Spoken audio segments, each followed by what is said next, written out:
제15장 금지된 숲. 상황은 악화될 대로 악화되었다. PH는 그들을 1층에 있는 맥고나걸 교수의 서재로 데려갔고 그들은 그곳에 앉아서 서로 한마디 말 없이 기다렸다. 헤르미온느는 떨고 있었다.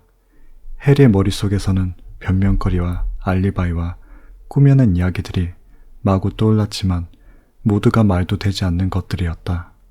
이번엔 또 그 공경에서 어떻게 벗어날지 알 수 없었다. 그들은 궁지에 몰려 있었다. 어떻게 그 망토를 두고 오는 어리석은 짓을 할 수 있었을까? 맥고나걸 교수는 그들이 한밤중에 침대에서 나와 수업 시간 이외에는 출입이 제한되어 있는 가장 높은 천문탑으로 몰래 들어간 것을 전혀 이해하지도 받아들이지도 못할 것이다. 게다가 로보트와 투명 망토 문제까지 덧붙여진다면 그들은 차라리 일찌감치 가방을 싸는 게 나을지도 몰랐다. 해리가 상황이 악화될 대로 악화되어서 더 이상 나빠질 수는 없을 거라고 생각했다면 그의 생각은 틀렸다. 맥고나걸 교수가 나타났을 때 그녀는 네빌과 함께였다. 해리, 다른 두 사람을 보는 순간 네빌이 소리쳤다. 주의하라고 말해주려고 너희들을 찾아다녔어. 말포의 녀석이 너희들을 잡으러 간다고 하는 말을 들었거든. 너희들이 해리는 네빌의 말을 멈추게 하기 위해 고개를 세게 저었지만 맥고나걸 교수가 보고 말았다. 그들 앞에 우뚝 서 있는 그녀의 모습은 로보트보다도 더 많은 불을 내뿜을 것처럼 보였다. 너희들이 이런 일을 했다니 도저히 믿을 수가 없다. PHC가 너희들이 천문탑에 있다고 하더구나. 그땐 새벽 1시였어. 할 말 있으면 해봐라. 헤르미온느가 선생님의 질문에 대답하지 못한 것은 그때가 처음이었다. 그녀는 조각상처럼 조용히 슬리퍼만 내려다보고 있었다. 무슨 일이 벌어지고 있는 건지 알 것 같다. 맥고나걸 교수가 말했다. 안 봐도 뻔하지. 너희들이 드레이코 말포에게 터무니없는 용 얘기를 흘려서 그 애를 침대에서 나오게 해서 꾸지람을 받게 하려는 속셈이었지. 그 녀석은 이미 잡았다. 너희들은 여기 있는 롱바텀이 그 이야기를 듣고 믿었다는 것도 우습지? 네빌이 당황스럽고 상처받은 것 같은 표정을 짓고 있자 해리는 네빌의 눈을 보며 비록 말로 표현하지 못했지만 이게 사실이 아니라고 말하려고 했었다. 가엾은 네빌. 해리는 그가 자신들에게 주의를 주어 피하게 하려고 어둠 속에서 얼마나 힘들게 찾아다녔을지 안 봐도 훤히 알 수 있었다. 넌더리가 난다. 맥고나걸 교수가 말했다. 하룻밤에 4명의 학생이 침대에서 나오다니 이런 일은 처음이야. 너, 그레인저, 넌 좀 지각이 있을 줄 알았다. 너, 포터, 너에겐 이런 짓보다 그리핀도르가 더 의미 있을 줄 알았어. 너희 셋 모두 징계를 받게 될 거야. 그래, 너 롱바텀도 마찬가지야. 이후에 어쨌든 밤에 학교를 돌아다닌 건 잘못이야. 특히 요즘엔 그건 매우 위험한 짓이야. 그리고 그리핀도르에서 50점이 감점될 줄 알거라. 50점이요? 해리는 숨이 막혔다. 그들은 그가 지난번 키디치 시합에서 따낸 선두 자리를 잃게 될 것이다. 각각 50점이야. 맥고나걸 교수가 길고 뾰족한 코로 힘겨운 듯이 숨을 쉬며 말했다. 교수님, 제발. 안 돼. 여러 말 마라, 포터. 자, 침대로 돌아들 가. 너희들 모두. 난 그리핀도르 학생들에 대해 이렇게 실망해 본 적이 없다. 150점 감점. 그렇게 되면 그리핀도르는 꼴찌였다. 그들이 하룻밤 사이에 그리핀도르가 기숙사 우승컵을 차지하게 될 기회를 망쳐버린 것이었다. 해리는 하늘이 무너져 내리는 것 같았다. 이걸 어떻게 만회할 수 있을까? 해리는 밤새도록 잠을 이루지 못했다. 그는 네빌이 베개 얼굴을 파묻고 몇 시간 동안 흐느껴 오는 소리를 들어야 했다. 해리는 그에게 뭐라고 위로의 말을 해줘야 할지 알 수 없었다. 그는, 네빌도 그와 마찬가지로 날이 밝아오는 걸 두려워한다는 사실을 알았다. 그리핀도르의 나머지 학생들이 그들이 한 일을 알면 어떻게 될까? 그 다음날 기숙사 점수가 적힌 커다란 누각을 지나가는 그리핀도르 학생들은 뭔가 큰 실수가 있었던 게 분명하다고 생각했다. 그들의 점수가 어떻게 하룻밤 사이에 150점이나 줄어들 수 있을까? 그 뒤 그 이야기가 퍼지기 시작했다. 해리포터가 두 키디치 시합의 영웅인 그 유명한 해리포터가 두 명의 다른 멍청한 1학년생들과 함께 그들의 점수를 모두 까먹었다는 말이었다. 해리는 학교에서 가장 유명하고 가장 사랑받던 존재에서 갑자기 가장 미움받는 존재가 되어버렸다. 레번클러 후플푸프의 학생들조차 그를 적대시했다.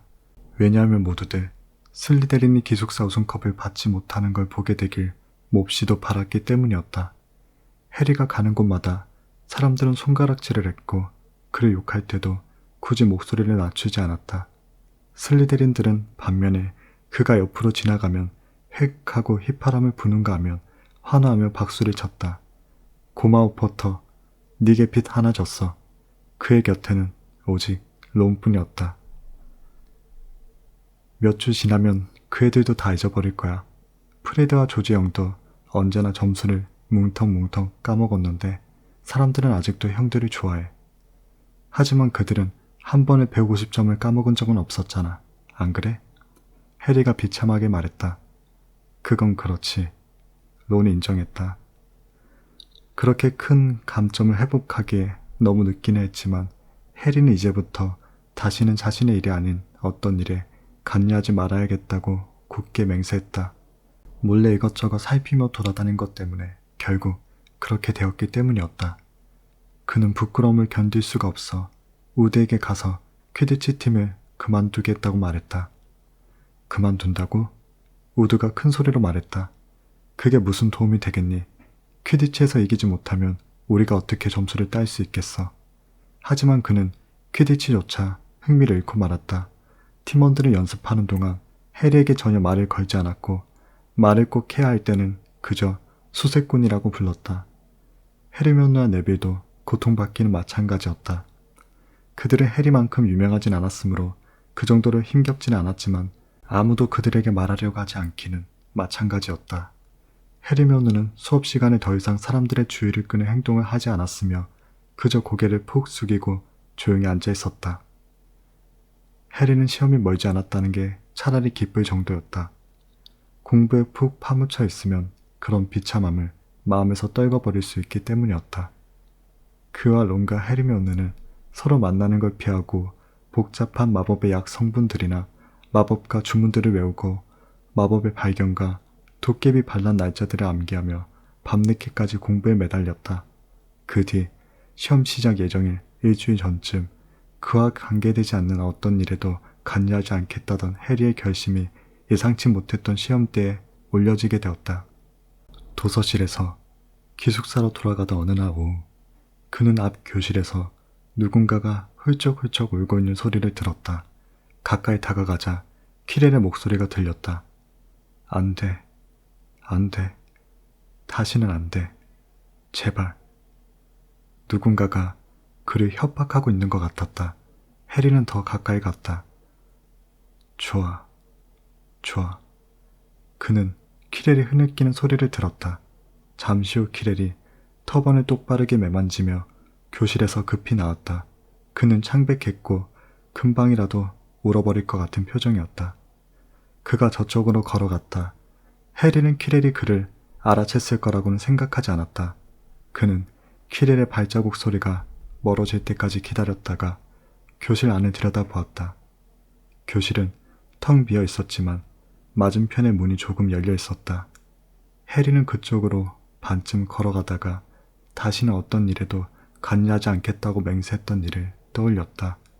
그렇지만 스네이프가 막 그 방에서 나간 게 분명했고 해리가 방금 들은 것으로 판단할 때 스네이프는 틀림없이 신이 나서 걷고 있을 것이다. 퀴렐이 마침내 굴복한 것 같았기 때문이었다. 해리는 도서실로 갔다. 헤르미온느는 론의 천문학 공부를 도와주고 있었다. 해리는 그들에게 자신이 들은 이야기를 모두 해주었다. 그렇다면 스네이프가 드디어 성공했다는 얘기군.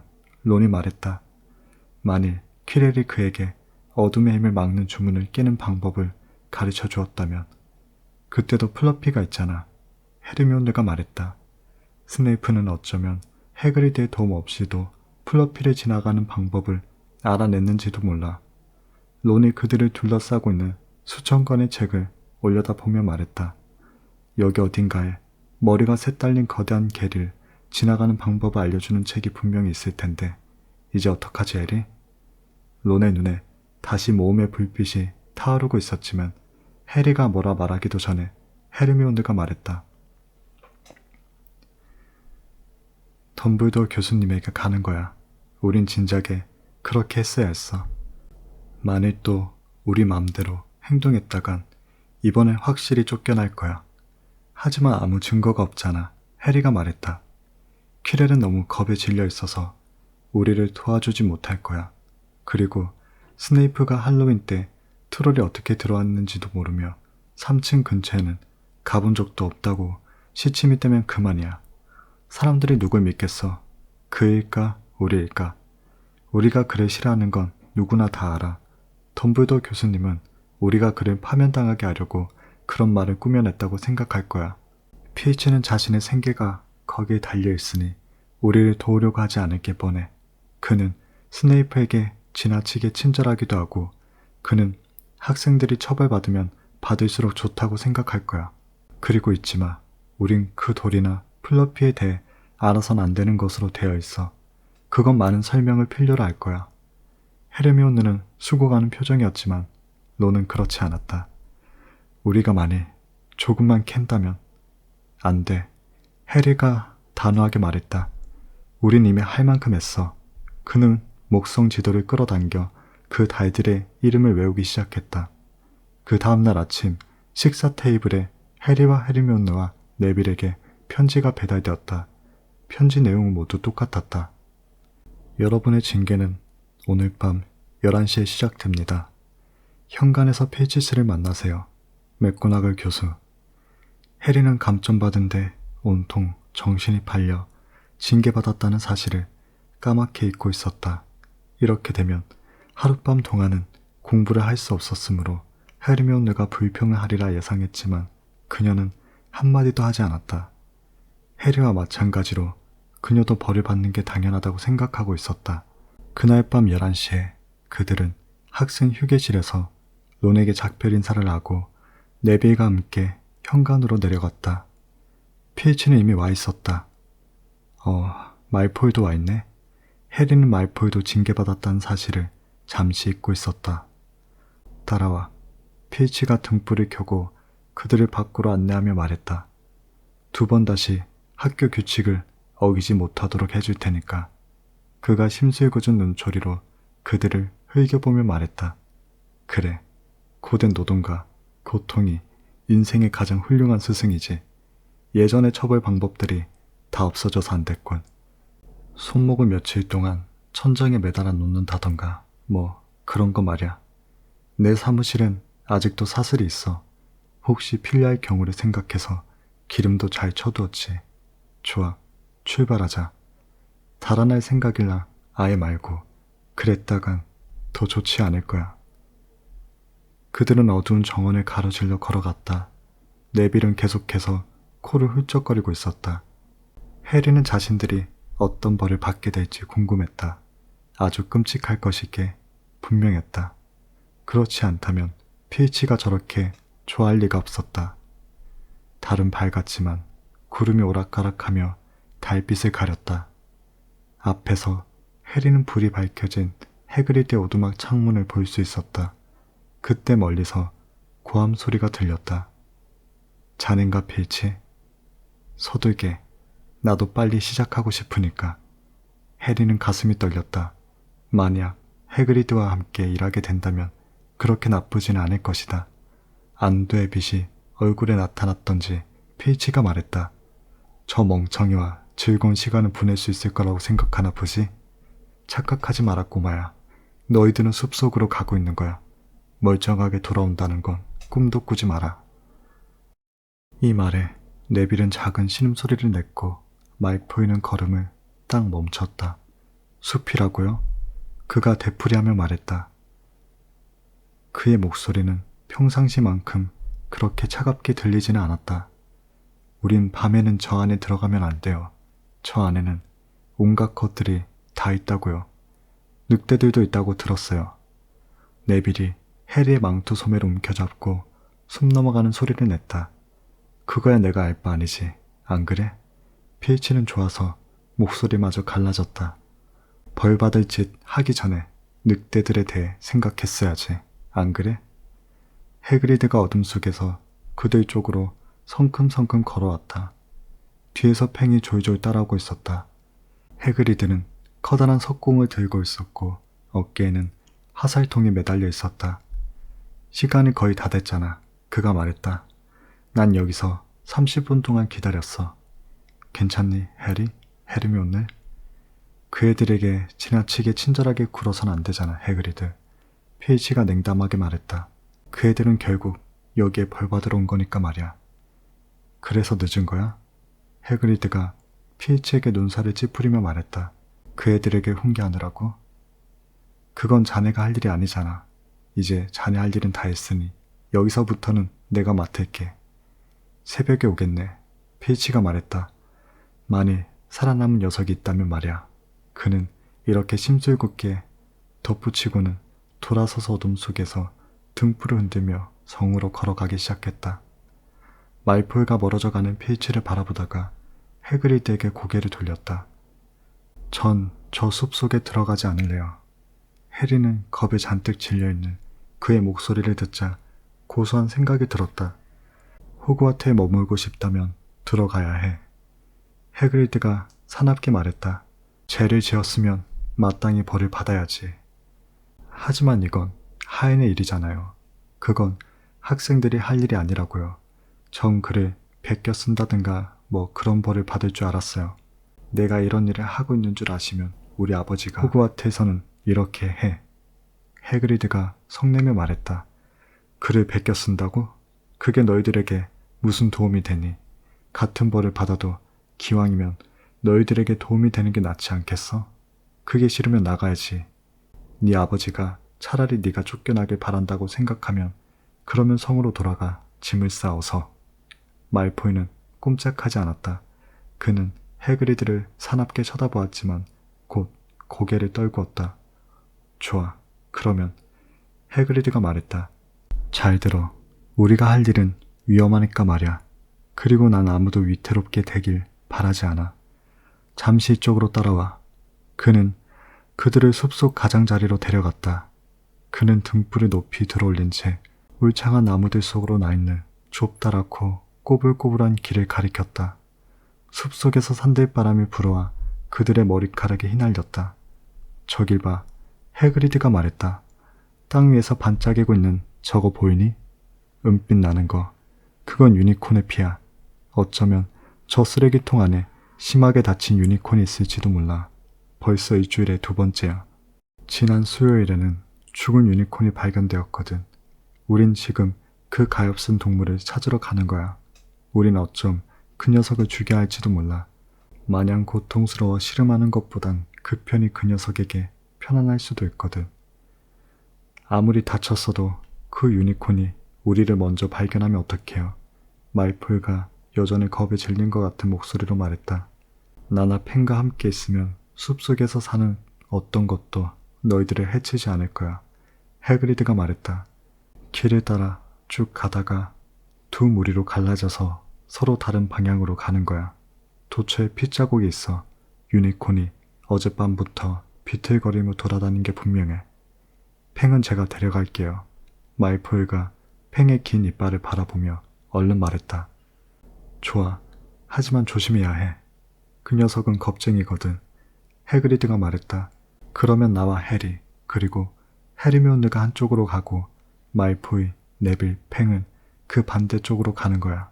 자, 만일 누구든 유니콘을 찾으면 초록색 불빛을 올려. 알았지? 지팡이를 꺼내 연습해봐. 바로 그거야. 그리고 누구든 곤란한 상황에 빠지면 빨간색 불빛을 올려. 그러면 우리 모두가 찾아갈 테니까. 조심해. 가자. 숲은 어두침침하고 조용했다. 조금 들어가다가 갈림길이 나오자 해리와 헤르미온느와 해그리드는 왼쪽 길을 택했고 말포와 네빌과 팽은 오른쪽을 택했다. 그들은 땅바닥을 보며 조용히 걸었다. 때때로 나뭇가지들 사이로 새어든 달빛이 낙엽들 위에 얼룩진 푸르스름한 은빛 핏무리를 비쳤다. 해리는 해그리드가 매우 걱정스러운 표정을 짓고 있다는 걸 알았다. 늑대 인간이 유니콘을 죽일 수 있을까요? 해리가 물었다. 늑대 인간은 느려서 안 돼. 해그리드가 말했다. 유니콘을 잡는 건 쉽지가 않아. 매우 강력한 마법 생물이거든. 난 여지껏 한 마리도 다친 걸 본 적이 없어. 그들은 이끼 낀 나무 그루터기를 지나 계속 걸었다. 흐르는 물소리가 들려왔다. 가까운 어딘가에 개울이 있는 게 분명했다. 꼬불꼬불한 길을 따라 여기저기에 여전히 유니콘의 핏자국이 남아있었다. 괜찮네, 헤르미온느? 해그리드가 작은 소리로 물었다. 걱정 마. 유니콘이 이렇게 심하게 다쳤다면 멀리 가진 못했을 테니까. 그러면 우리 저 나무 뒤로 가. 갑자기 해그리드가 해리와 헤르미온느를 붙잡아 키 큰 오크나무 뒤로 끌어당겼다. 그리고 그는 화살 하나를 꺼내 석궁에 맞추고 들어올려 쏠 준비를 했다. 그들 셋은 귀를 기울였다. 근처 낙엽들 위로 무언가가 스르르 미끄러지고 있었다. 꼭 망토가 땅에 끌리는 소리 같았다. 해그리드는 어두운 길을 흘끔흘끔 보았다. 그런데 잠시 후 그 소리가 사라졌다. 그럴 줄 알았어. 그가 중얼거렸다. 여기에 뭔가 있어선 안 될 게 있는 거야. 늑대 인간이요? 해리가 물었다. 그건 늑대 인간도 아니고 유니콘도 아니야. 해그리드가 으스스하게 말했다. 좋아, 날 따라와. 하지만 조심해. 자. 그들은 아주 작은 소리도 들을 수 있도록 귀를 기울이며 더 조용히 걸었다. 갑자기 앞에 있는 공터에서 확실히 뭔가가 움직였다. 거기 누구야? 해그리드가 소리쳤다. 이리 나와라. 무기를 가졌다. 그리고 그 공터에서 그것이 나왔다. 사람이었나? 아니, 말이었나? 허리까지는 빨간 머리에 턱수염을 기른 남자였는데 그 아래는 길고 불구스름한 꼬리가 달린 희미한 밤색이 도는 말의 몸이었다. 해리와 헤르미온느는 입이 딱 벌어졌다. 오, 자네였군 로넌. 해그리드가 반가워하며 말했다. 잘 있었나? 그가 앞으로 걸어가 그 켄타우로스와 악수를 했다. 안녕하시오 해그리드. 로넌이 말했다. 그의 목소리는 굵고 슬픔에 잠긴 듯 했다. 조심해요 로넌. 해그리드가 그의 석궁을 가볍게 치며 말했다. 이 숲속에 무언가 몹쓸 것이 있으니까 말이야. 그건 그렇고 이쪽은 해리포터와 헤르미온느 그레인저요. 저 위 학교의 학생들이지. 그리고 이쪽은 로넌이야. 얘들아, 켄타우로스지. 저희도 알아챘어요. 헤르미온느가 머무적거리며 말했다. 안녕. 로넌이 말했다. 학생들이라고? 저 위 학교에서 많이 배우니? 조금이요. 헤르미온느가 머뭇거리며 말했다. 조금이라. 글쎄, 그게 중요하지. 로넌이 한숨을 쉬었다. 그는 머리를 들어 하늘을 뚫어지게 보았다. 오늘 밤엔 화성이 밝군. 그래. 해그리드가 역시 하늘을 올려다보며 말했다. 이것 봐. 만나서 정말 기쁘네 로넌. 왜냐하면 다친 유니콘이 한 마리 있거든. 뭐라도 봤나? 로넌은 즉시 대답하지 않았다. 그는 태연히 위쪽을 응시한 뒤 다시 한숨을 쉬었다. 언제나 아무 잘못 없는 무고한 사람들이 첫 번째 희생자야. 그가 말했다. 과거 오랫동안도 그랬고 지금도 그래. 맞아. 해그리드가 말했다. 그런데 뭐라도 봤나, 로넌? 유별난 것이라도. 오늘 밤엔 화성이 밝군. 로넌이 또 되풀이에 말하는 동안 해그리드는 조바심 내며 그를 바라보았다. 유별나게 밝아. 맞아. 하지만 난 좀 더 가까운 곳에 있는 유별난 것을 말하는 거야. 해그리드가 말했다. 그러니까 뭐 이상한 걸 알아채지 못했다는 건가? 그러나 이번에도 로넌은 대답하는데 한참이 걸렸다. 마침내 그가 말했다. 숲은 많은 비밀을 숨기고 있어. 로넌 뒤에 있는 나무에서 뭔가 움직이자 해그리드는 다시 석궁을 들어올렸다. 하지만 그건 머리와 몸이 까맣고 로넌보다 더 야만적으로 보이는 또 하나의 켄타우로스였을 뿐이었다. 안녕 베인, 해그리드가 말했다. 잘 지내요? 안녕하시오 해그리드. 잘 지내시겠죠? 그럼요. 이것 봐요. 로넌에게도 방금 물었었는데 최근에 여기서 뭐 이상한 거 본 적 있어? 다친 유니콘이 한 마리 있어서 말이오. 뭐 아는 걸 없어요? 베인이 걸어와서 로넌 옆에 섰다. 그는 하늘을 바라보았다. 오늘 밤은 화성이 밝군. 그가 꾸밈없이 말했다. 들었어. 해그리드가 심술이 나서 말했다. 그러면 둘 중 누구라도 뭔가 보면 내게 알려줘요. 그럴 거죠? 우린 이만 가겠소. 해리와 헤르미온느는 그를 따라 그 공터에서 나오며 나무들이 시야를 가로막을 때까지 어깨 너머로 노논과 베인을 바라보았다. 절대로 해그리드가 화를 내며 말했다. 켄타우로스에게서 제대로 된 대답을 얻으려고 하면 안 돼. 별이나 보는 몽상가들이라니까. 세상 일에는 도무지 관심이 없어. 이 숲속엔 켄타우로스들이 많아요? 헤르미온느가 물었다. 몇 안 돼. 대체로 남과 잘 사귀려 하지 않지만 내가 잠깐 한마디 나누고 싶어 하면 잘 나타나 주지. 그들은 이해하기 어려운 동물이야. 많이 알고 있지만 잘 입 밖에 내지는 않거든. 우리가 전에 들었던 게 켄타우로스 소리였을까요? 해리가 말했다. 니게는 그게 발굽 소리처럼 들렸니? 아냐, 그들은 유니콘들을 죽이지 않아. 그런 말을 들어본 적이 없어. 그들은 빽빽하고 어두운 나무들 사이로 계속 걸었다. 해리는 계속 초조하게 어깨 너머를 넘겨다 보았다. 그는 누군가 자신들을 지켜보고 있다는 불쾌한 느낌이 들었다. 그 순간 해리는 해그리드와 그가 들고 있는 석궁이 자신들과 함께 있다는 게 든든하게 여겨졌다. 그들이 길 모퉁이를 지나치자마자 헤르미온느가 해그리드의 팔을 잡았다. 해그리드 봐요. 빨간 불꽃이에요.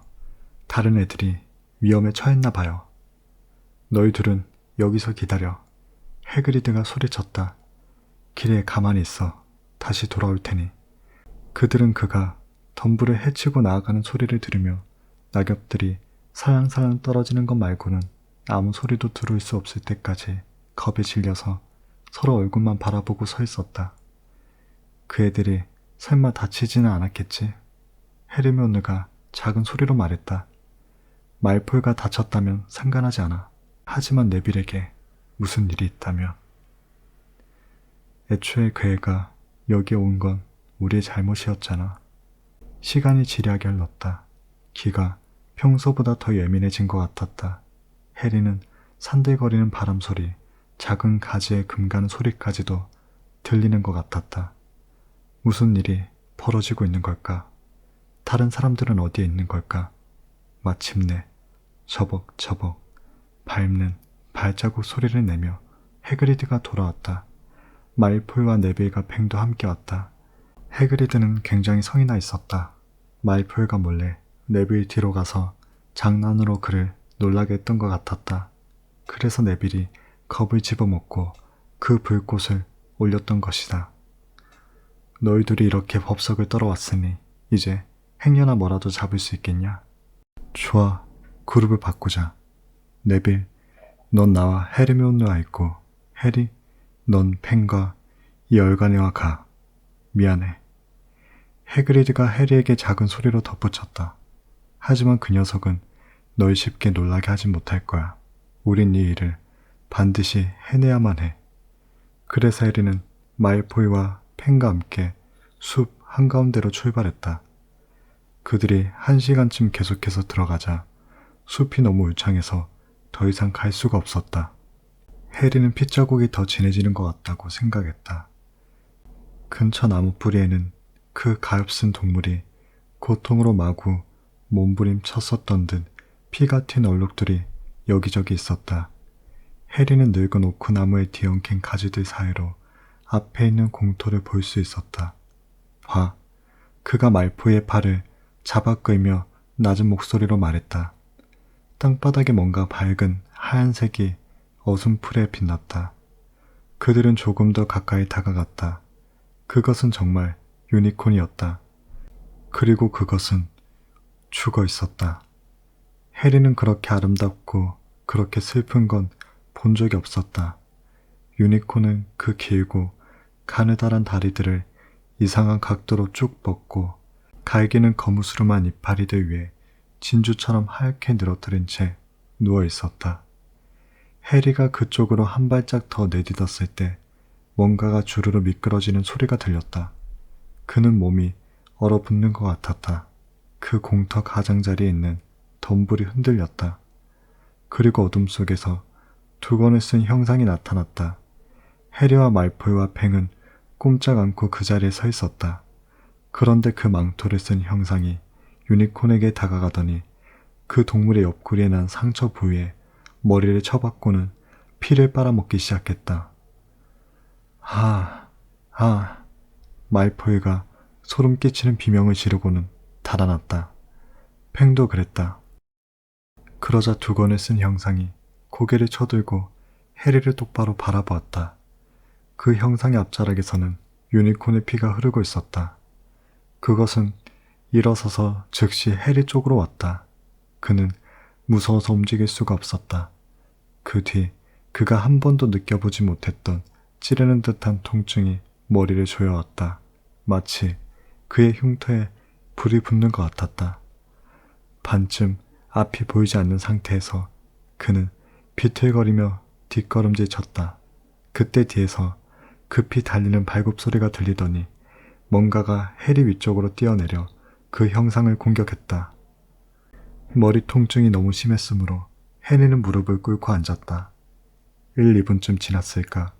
고개를 들었을 때 그 형상은 사라지고 없었다. 그리고 노논도 베인도 아닌 켄타우로스 하나가 곁에서 지켜보고 서 있었다.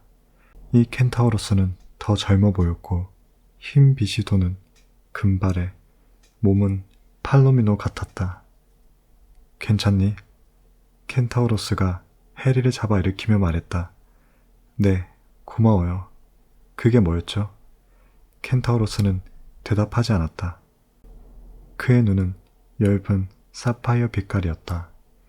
해리를 유심히 바라보던 그의 눈이 해리의 이마에 난 눈에 띄는 검푸른 흉터에 머물렀다. 포터의 아들이구나. 그가 말했다. 해그리드에게 돌아가는 게 좋겠다. 이런 시간에 숲은 위험하니까. 특히 니게는 말이야. 탈래? 이 길에서는 그 편이 빠를 거야. 내 이름은 피렌체야. 그가 해리가 등에 올라탈 수 있도록 앞다리를 굽히며 말했다. 공터 저쪽에서 갑자기 더 빨리 달리는 발굽 소리가 들렸다. 그리고는 숲에서 벼랑간 노논과 벤이 뛰어나왔다. 땀투성이가 된 옆구리가 위아래로 실룩거리고 있었다. 피렌체, 베인이 고함을 질렀다. 뭐하고 있는 거야? 사람을 태우고. 창피하지도 않아? 자네가 천한 노새인가? 이 애가 누군지 아세요? 피렌체가 말했다. 포터의 아들이에요. 얜 이 숲을 빨리 떠날수록 좋다고요. 그 애에게 무슨 말을 하고 있었던 거지? 베인이 투덜거렸다. 기억해, 피렌체.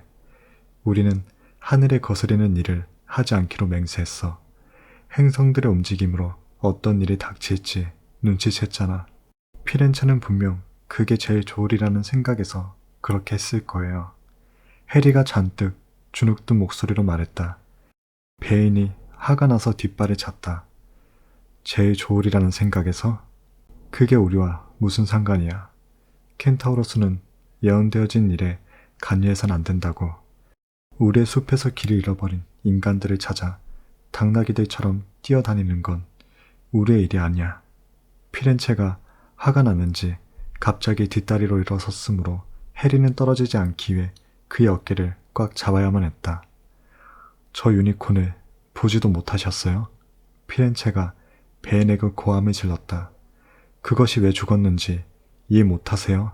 아니, 행성들이 당신에게 저 비밀을 알려주지 않았나요? 전 꼭 이렇게 모른 척 해야 한다면 차라리 이 숲에 숨어 있어야 하는 운명에 대항할 거예요. 베인. 그래요. 인간들과 함께 말이에요. 그리고 피렌체는 몸을 획 돌렸다. 해리는 있는 힘껏 꽉 잡고 있었고 그들은 로넌과 베인을 뒤에 남겨둔 채 숲속으로 돌진했다. 해리는 어떻게 되어가고 있는 건지 전혀 알지 못했다. 베인이 왜 그렇게 화를 내는 거죠? 그가 물었다. 도대체 당신은 절 무엇에게서 구해준 거죠? 피렌체는 걸음을 늦추고 해리에게 낮게 늘어진 나뭇가지들에 걸릴지 모르니 고개를 숙이라고 주의를 주었다. 피렌체가 한참 동안 말이 없었으므로 해리는 그가 자신에게 더 이상 말하고 싶어 하지 않는다고 생각했다. 그러나 아주 빽빽히 들어선 나무들 사이로 지나가고 있을 때 피렌체가 갑자기 멈춰섰다. 해리포터, 너 유니콘의 피가 뭘 쓰는지 아니? 아니요. 해리가 그 이상한 질문에 깜짝 놀라서 말했다. 저희 마법의 약에는 유니콘 뿔과 꼬리만 사용해 왔어요. 그건 유니콘을 죽이는 게 엄청난 일이기 때문이야. 피렌체가 말했다.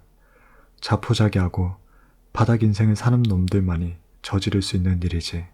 유니콘의 피는 죽음을 눈앞에 둔 사람도 살아나게 하지만 엄청난 희생을 치러야 해. 자신의 목숨을 구하기 위해 고결하고 방어 능력이 없는 것을 죽게 하면 그 피가 입에 닿는 순간부터 불완전하고 저주받은 삶을 살게 되거든. 해리는 달빛에 은빛으로 얼룩진 피렌체의 뒤통수를 뻔히 보았다. 하지만 어느 누가 그렇게 절망적이겠어요. 그가 이상스러웠다. 영원히 저주받을 거라면 차라리 죽는 게 낫죠. 그렇지 않아요? 그렇지. 피렌체가 동의했다. 오래 살아봤자 특별한 어떤 것을 마실 수 없다면 말야. 강력한 힘과 능력을 회복시켜주는 것, 영원히 죽지 않게 할 수 있는 어떤 것을 마실 수 없다면 말야. 포터, 바로 이 순간에 학교에 무엇이 숨겨져 있는지 아니? 마법의 돌이요. 물론 불로장수약이죠. 하지만 전 이해하지 못해요. 누가 기회를 노리며 삶에 집착해온 사람, 권력을 회복하기 위해 많은 세월을 기다려온 사람을 전혀 모르겠니? 마치 강철 주먹이 갑자기 해리의 가슴을 꽉 움켜쥐는 것 같았다. 그는 살랑드는 나무집 너머에서 해그리드와 만났던 날 밤에 그가 해주었던 말을 한 번 더 듣는 기분이었다. 어떤 사람들은 그가 죽었다고 하지. 하지만 내 생각에 그건 말도 안 돼. 그가 보통 사람처럼 죽기나 할 수 있는지 모르겠어. 그럼 그게 해리가 음산한 목소리로 말했다. 볼드, 해리 너 괜찮니? 헤르미온느가 그들이 있는 쪽으로 달려오고 있었다. 그리고 그녀 뒤에는 해그리드가 헐떡이며 따라오고 있었다. 괜찮아. 해리는 자신이 무슨 말을 하고 있는지도 거의 모른 채 이렇게 말했다. 그 유니콘이 죽어 있었어요. 해그리드, 그건 저기 저 공터에 있어요. 이곳에 내려주면 되겠군. 해그리드가 허둥지둥 그 유니콘을 살피러 가자 피렌체가 작은 소리로 말했다. 여기서는 안전하겠다. 해리는 그의 등에서 주르르 미끄러져 내려왔다. 행운을 빈다 해리포터. 피렌체가 말했다. 켄타우로스들조차도 행성들을 잘못 이해했던 적이 있었어. 이번에도 그런 경우였으면 좋겠다. 그가 떨고 있는 해리를 남겨둔 채 돌아서서 천천히 숲속으로 들어갔다. 노는 어두운 학생 휴게실에서 그들이 돌아오길 기다리다가 잠이 들고 말았다. 해리가 그를 거칠게 흔들어 깨우자 그가 키디치 반칙에 대해 뭐라고 큰 소리로 잠꼬대를 했다. 그러나 해리가 헤르미온느에게 숲속에서 어떤 일이 일어났는지를 말하기 시작하자 눈을 번쩍 떴다. 해리는 앉아있을 수가 없었다. 그가 벽난로 앞에서 천천히 왔다 갔다 했다. 그는 여전히 떨고 있었다. 스네이프는 볼드모트의 돌을 원하는 거야. 볼드모트는 숲속에서 기다리고 있어. 우리는 그동안 줄고 스네이프가 그저 부자가 되기를 바란다고 생각해왔어. 그 이름을 말하지 마. 로는 마치 볼드모트가 그들의 말을 듣기라도 한 것처럼 겁에 질려서 낮은 목소리로 말했다. 해리는 듣고 있지 않았다. 피렌체가 날 구해줬는데 그는 그렇게 하지 말았어야 했어. 베인이 몹시 화를 냈거든. 그는 행성들의 움직임으로 알 수 있는 곧 일어날 일에 끼어들지 말아야 한다고 말했어. 행성들의 움직임으로 볼드모트가 곧 돌아오리라는 걸 알게 된 게 틀림없어. 베인은 볼드모트가 날 죽이도록 피렌체가 내버려 두어야 한다고 생각하고 있어. 별들의 움직임에도 그렇게 나타나 있었나 봐. 그 이름 좀 말하지 말라니까. 론이 불만스러운 목소리로 소리쳤다. 그러니까 당분간은 스네이프가 그 돌을 훔치기 기다리는 수밖에 없어. 해리가 열띠게 계속 말했다. 그러면 볼드모트가 와서 날 죽일 수 있을 거야. 그러면 베인이 행복해할 거야. 헤르미온느는 매우 겁에 질려 보이긴 했지만 위로의 말을 잃지 않았다. 해리, 모두들 그 사람이 두려워하는 건 덤블도어 뿐이라고 말해. 그 사람은 너에게 손대지 못할 거야. 어쨌든 누가 켄타우로스들의 말을 옳다고 하겠어. 내게는 꼭 점쟁이들의 말같이 들리는데. 그리고 그건 아주 부정확한 불의의 마법이라고 맥고나걸 교수가 말씀하셨잖아. 하늘이 환하게 밝아졌을 때야 그들은 비로소 이야기를 멈췄다. 그들은 목도 아프고 지칠 대로 지쳐서 잠자리에 들었다. 그러나 그날 밤의 놀라운 사건들은 아직 끝난 게 아니었다. 해리가 침대 시트를 들추자 그 밑에 그의 투명 망토가 가지런히 접혀져 있었다. 그의 망토엔 짧은 편지가 핀으로 꽂혀 있었다. 만일에 대비하여.